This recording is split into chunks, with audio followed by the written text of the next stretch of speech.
Hello everyone, good day. Welcome to our steno class. Now I am going to discuss lesson 15.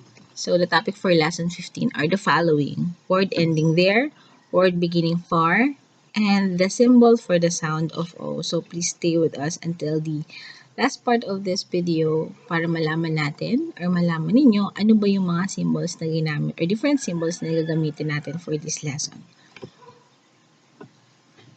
So let's begin with the word ending there. So the word ending there is represented by both over it and the under it symbols. So dun sa previous topic na natin or yung mga previous discussion na natin, we already discussed the over it and under it symbols. So yung over it is nasa lesson 9 siya, while yung under it is nasa lesson 13 naman siya. No? Yung mga example words natin for the word ending there are rather, father, other, gather, and neither. No? So, para malaman natin paano ba sinusulat ito or ano ba yung mga shorthand symbol for these words, magpunta muna tayo dun sa ating whiteboard. Ayan. So, dito sa ating whiteboard, makikita natin yung over it and under it symbol. No? So, ito po yung over and under. Ayan. So, yung over it symbol is represented as upward sloping short curve, no, para siyang katulad ng sound ng or T symbol, pero naka curve lang siya. Yung under it symbol naman, mini-mirror lang niya or mirror image ng over it symbol. So yun yung gagamitin natin for the word ending there. Okay, so let's have an example dun sa ating word ending there. No? So, una, yung first word natin is the word rather. So, isulat natin yung word rather in shorthand. Okay? Ayan. So, yung makikita po natin dito is the sound ng R, sound ng A, and yung ating word ending there. So, dito sa ating shorthand symbol sa word na rather, makikita natin ang ginamit po natin is the under it symbol. No, ito po, ito yon. So, under it symbol ang ginamit natin dyan. Okay. So, para isa-isahin lang muna natin para makita natin kung ano yung mga symbol na ginamit natin dyan. First, we have the R symbol, the A symbol, yung big circle, and last, no, yung ating under it symbol. Ayan. So, pagdudugsungin lang natin yan, no? Hiniwalay-hiwalay lang natin, inisa-isa lang natin para makita natin ano-ano ba yung mga symbol na ginamit natin dito sa word na rather. Okay. So, i-connect lang po natin yan, no? Ito ay para lang mas maintindihan natin, makita natin yung mga symbols. Okay? Now, let's have another example. So, erase lang po muna natin to. Another example, we have the word father. So, yung word na father, ang symbol nun ay, so shorthand symbol ay, ayan, no? May kita natin dito yung F sound, A sound, and yung over it symbol. So, this time, ang ginamit naman natin is yung over it symbol, no? Sa word na father.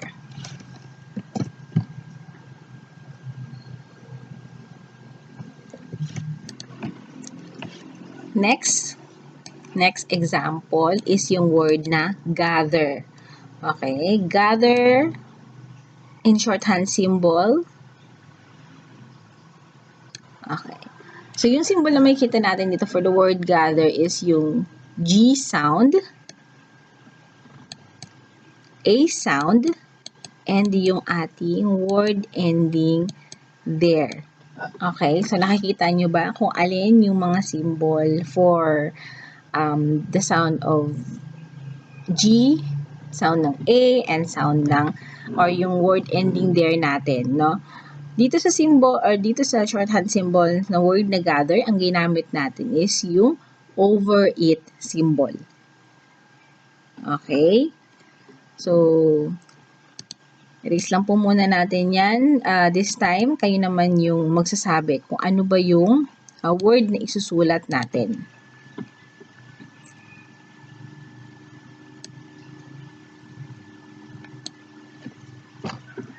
Okay, so identify nyo lang po yung kung ano yung, kung over it ba or under it symbol, and then ano yung word. Okay, so yung word natin dito is the word neither.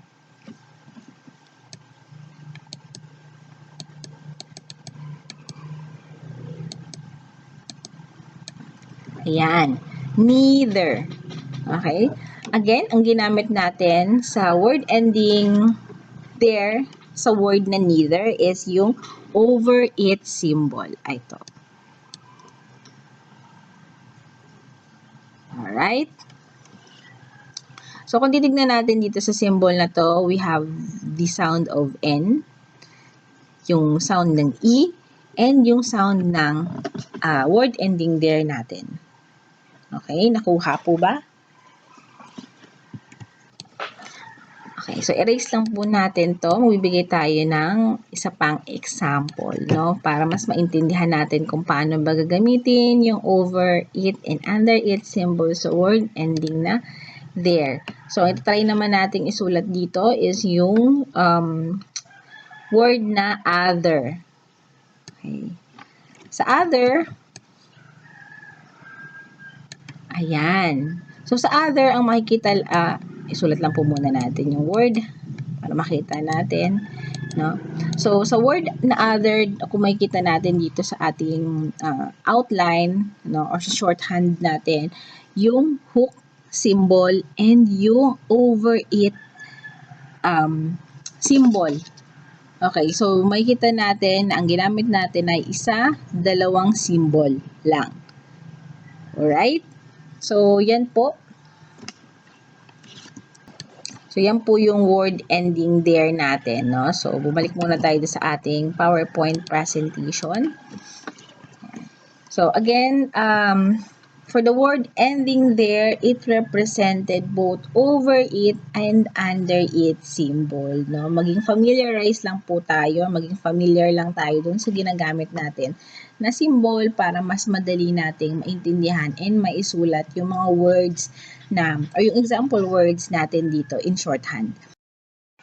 Okay, next, let's proceed to the word beginning for. So, the word beginning for is written with the F symbol, which is, we have been using this, no, sa abbreviation for the similar sound for. Okay, so word beginning for, ang magiging symbol po natin dyan is yung a symbol, or similar symbol sa for. Okay, yung downward curve na F sound. So, yung mga example natin dito sa word beginning for is farther, farthermore, furnace, furnish, furnishes, and refurnished, no? So, isulat naman natin to, i-try natin to isulat para maintindihan natin or makita natin yung mga symbol na gagamitin natin for each words. So, balik lang tayo dun sa ating whiteboard. Yan. So nakikita nyo dito sa ating whiteboard yung F symbol, no? And isusulat naman natin yung example na words natin. Okay, para malaman natin yung or makita yung mga symbol. So, for example, ang word natin, we have the word further.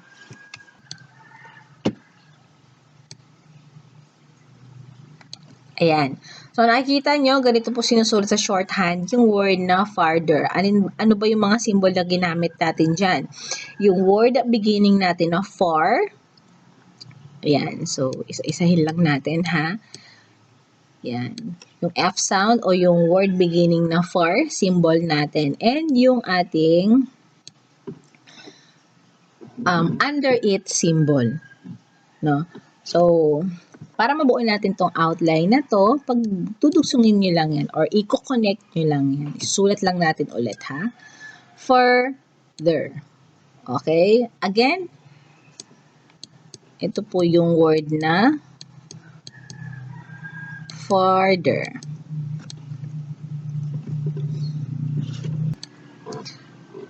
Next, we have the word furthermore. Susulat lang natin ang furthermore sa shorthand.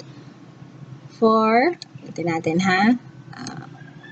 Furthermore. Ayan. So, alin ba dyan yung for symbol, their symbol, and yung more? So, isa-isahin natin, ha? So, sulat lang muna natin yung word. Furthermore.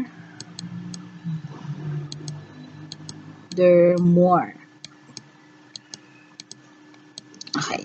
So, dito sa furthermore, yung sound ng, yung symbol for the word for, or yung word beginning for, yung F symbol, dagdagan natin ng under it symbol, and then dagdagan natin ng more symbol. So, dito sa more symbol, nandito yung sound ng M, O, and yung R natin.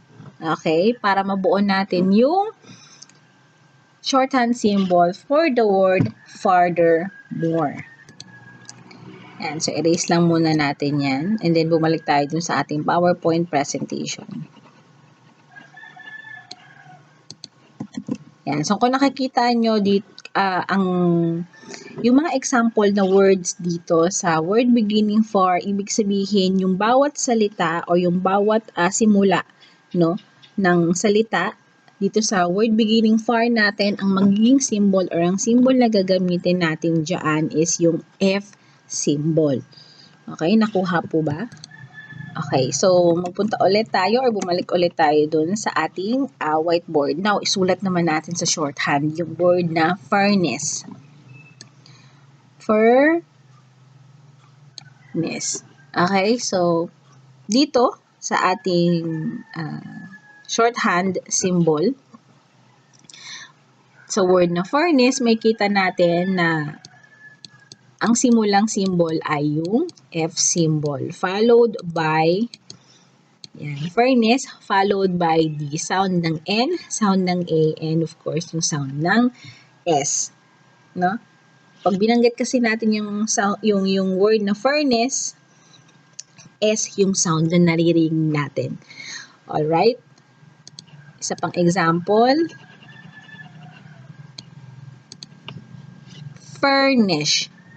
The word furnish. Ito lang natin. Furnish. Okay. So, dito sa word na furnish, isulat ulit natin para makita natin. Yan. So, nandito yung ating word beginning na for. Ito yung kanyang symbol. Sound ng N, ito naman. And yung ating ish symbol. So, do you still remember ano yung ating ish symbol? So, ito naman yun. Yung straight downward. Ayan. Na symbol. No? So, yan yung gagamitin natin kapag ish symbol. Yung ish, yung sound na naririnig natin. Okay?